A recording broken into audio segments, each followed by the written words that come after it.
امام شافعی رحمۃ اللہ علیہ کے زمانے میں ایک شخص کے اولاد نہیں ہوتی تھی۔ بڑی عمر میں جا کر لڑکی پیدا ہوئی۔ فرط سرور میں یہ قسم کھا بیٹھا کہ میں اسے دونوں جہاں کی دولت دوں گا۔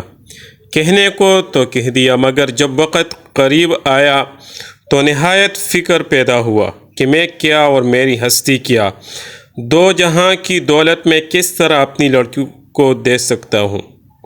ایسی پریشانی میں ہر ایک عالم کی خدمت میں حاضر ہوا کہ میں کیا کروں اور کس طرح اپنی قسم سے بری ہو سکتا ہوں، لیکن کہیں سے جواب نہ ملا۔